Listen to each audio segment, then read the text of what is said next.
Hala yun na nga na panahon na di ako nakatana kilinusak, linupak, or lupak. Kaya di pwedeng di ko siya magibo today. Tigpunan ko na nga ang seremonya so nagkagod-kagod na nga muna ako kiniyog. Natapos siguro ang sarong kabang na inaniyog siguro ko mga 30 minutos. Tas sige ko nga niya sa ang pakimarites. Nagpanit na nga ako na batag na tiglapunan kisalong aldaw.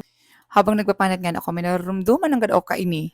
Ay sus, kasaday, dipisil. So ining halo ta ay very cutesy. Pambungog be.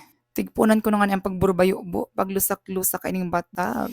Wara nga kita kay maharaman kilubang so kay ining tigamit na almeres. Dahil kompleto ang linusa kapag wara kibangot so naglagaw kisapal o ang kinagod na tiga apod para makumpleto ang siram kaini. Pagkalagang kinagod fight bayo bo giraray kita mga be. Natapos na nga ang first batch. Nagreliway na nga na ako habang tigalag ko ini sa pinggan. So yun na yun ang panduwang batch. Bayo bo manggiraray kita mga be.